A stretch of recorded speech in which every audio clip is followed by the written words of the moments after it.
नमस्कार दोस्तों, स्वागत है आप सभी को आपके अपने स्टडी चैनल पे। दोस्तों, इस वीडियो में बात करेंगे ग्रेजुएशन अर्थात बीए, बीएससी, बीकॉम में पासिंग परसेंटेज क्या होता है। आप लोगों ने अगर पार्ट 1, पार्ट 2 और पार्ट 3 के एग्ज़ाम दिए होंगे तो ये सवाल आपके मन में ज़रूर उत्पन्न हुआ होगा। तो कुछ ऐसे छात्र हैं जिनको ये सब पता रहता है तो वो कमेंट नहीं करते हैं, क्योंकि उनको पता है कि पासिंग परसेंटेज क्या होता है, ऑनर्स में क्या होता है, सब्सिडरी या कंपोजिशन में, ठीक है।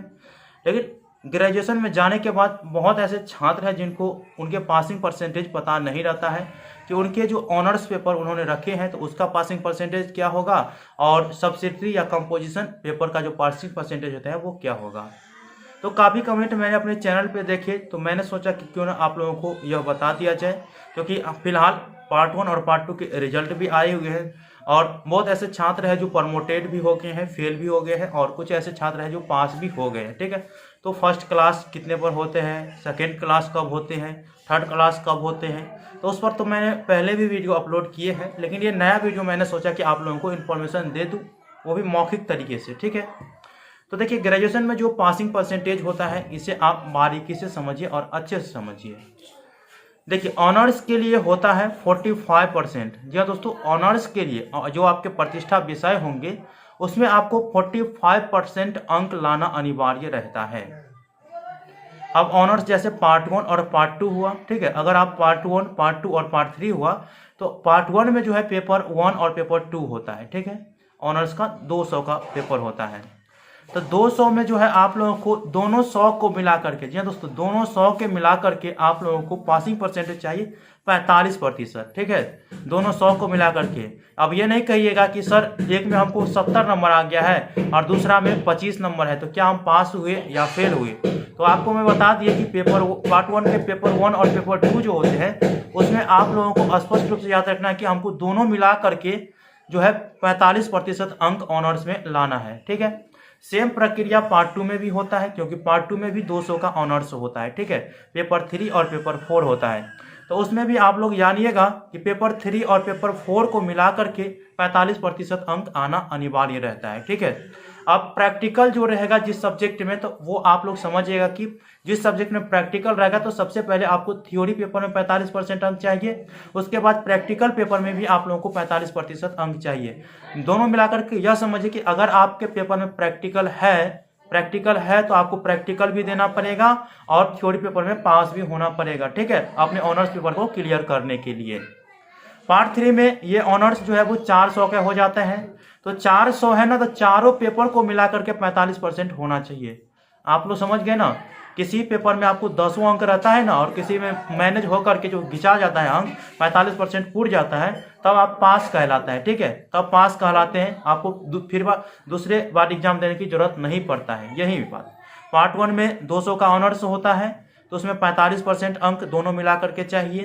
पार्ट 2 में भी 200 का ऑनर्स होता है, उसमें भी 45% अंक दोनों मिला करके ऑनर्स में चाहिए।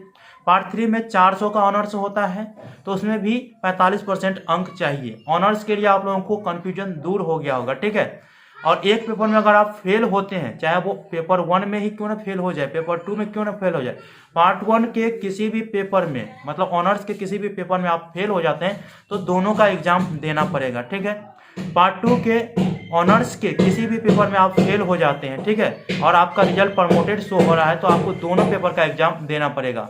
सेम प्रक्रिया पार्ट 3 में भी है। पार्ट 3 के किसी एक पेपर में आप फेल हो जाते हैं, आपका पासिंग परसेंटेज 45% नहीं पूछ पाता है तो आपको सभी सब्जेक्टों का एग्जाम देना पड़ेगा। मतलब ऑनर्स जो 400 का ऑनर्स होता है पार्ट 3 में, तो वो चारों पेपर का एग्जाम आप लोगों को देना पड़ेगा, ठीक है। ये आप लोगों को स्पष्ट रूप से जान लेना है।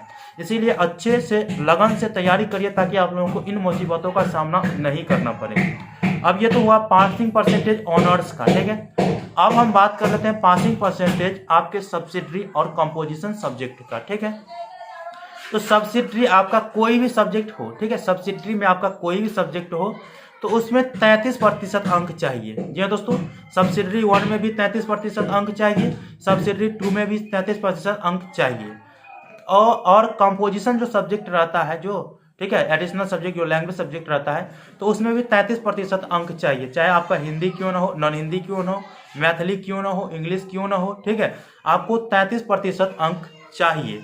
पार्ट 1 में पास होने के लिए 33% अंक चाहिए आपको सब्सिडरी कंपोजिशन में, और पार्ट 2 में भी पास होने के लिए 33% अंक चाहिए सब्सिडरी कंपोजिशन में, ठीक है।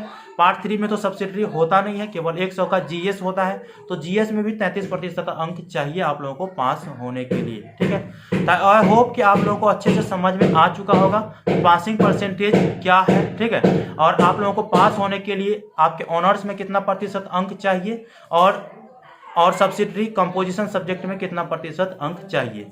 अब आप लोग ये भी कह रहे होंगे कि सर फर्स्ट क्लास कब होता है। देखिए सभी को पता है फर्स्ट क्लास 60% और 60% के बाद ही होता है, ठीक है। तो यदि आपके ऑनर्स में और दूसरे सब्जेक्ट में कुछ भी है, कंपोजिशन सब्सिडरी में कुछ भी है, उससे कोई मतलब नहीं है, उसमें केवल पास होना अनिवार्य रहता है। ये आपके रिजल्ट और परसेंटेज को जो है डिसीजन नहीं देता है, आपके परसेंटेज या आपके वो ऑनर्स को ही आप लोगों को मायने रखा जाता है, ठीक है। तो ऑनर्स में जितना अच्छा मार्क रहेगा वही आपका परसेंटेज है, ठीक है। तो अच्छा से अच्छा तैयारी करिए आपके प्रतिष्ठा विषय में, जिसके आप अपने प्रतिष्ठा को चुने हैं, क्योंकि ये मान और मर्यादा की बात होती है, ठीक है। तो आप लोगों को याद रखना है कि ऑनर्स पेपर में जो पासिंग परसेंटेज या उनके जो फर्स्ट क्लास होने का जो प्रतिशत है, तो 45% तो आप लोगों को पास होना है, ठीक है। इसके बाद जो है 60% या 60% से ऊपर आपका आता है ऑनर्स में ओवर एवरेज मार्क मिला करके, तब आप पास हो जाइएगा, ठीक है, फर्स्ट क्लास से पास होइएगा, ठीक है। और 60% से नीचा अगर रहता है, ठीक है, 60% से नीचा रहता है तब आप सेकेंड क्लास से पास होइएगा, ठीक है, सेकेंड क्लास से पास होइएगा। और 45% से अगर नीचा अंक आ जाता है ना आपका, ठीक है, 45% से नीचा अंक आ जाता है आपका, तो आप फेल हो जाइएगा, ठीक है। थर्ड क्लास इसमें नहीं होता है, ग्रेजुएशन में थर्ड क्लास नहीं होता है, ये आप लोग याद रखेंगे। तो आप लोगों को अच्छे से समझ में आ चुका होगा कि ऑनर्स अगर 800 का हुआ तो 800 में जो है आपको 480 अंक फर्स्ट क्लास होने के लिए लाना पड़ेगा, ठीक है। 480 अंक पार्ट 1, पार्ट 2, पार्ट 3 तीनों मिला करके लाना पड़ेगा। ऐसा नहीं कहेगा कि सर पार्ट 1 में तो कम अंक आया है, पार्ट 2 में ज़्यादा अंक आया है और पार्ट 3 में फिर ज़्यादा अंक आया है। तो अब एवरेज मार्क हम कह रहे हैं भाई साहब, एवरेज मार्क पास एवरेज मार्क मिला करके जो है आपको 480 या उससे ऊपर आना चाहिए, तब आप फर्स्ट क्लास हो जाइएगा, ठीक है। तो ओवरऑल आप हमने सभी जानकारी मैंने आप लोगों को बताने का प्रयास किया। आप लोग मुझे कमेंट करके जरूर बताइएगा कि मेरे द्वारा यह इन्फॉर्मेशन आप लोगों को किस प्रकार से समझ में आया, ठीक है। एक बार और बता देते हैं, ऑनर्स के लिए 45%, ठीक है, सब्सिडरी है तो उसके लिए 33%। ऑनर्स में अगर प्रैक्टिकल है तो प्रैक्टिकल का भी एग्जाम देना पड़ेगा, सब्सिडरी में अगर प्रैक्टिकल है तो आप लोगों को प्रैक्टिकल का भी एग्जाम देना होगा, उसके बाद ही 45%, ठीक। तो आई होप कि आप लोगों को इन्फॉर्मेशन मिल चुका है। मिलते हैं अगले वीडियो में, तब तक के लिए धन्यवाद। जय हिंद, जय भारत।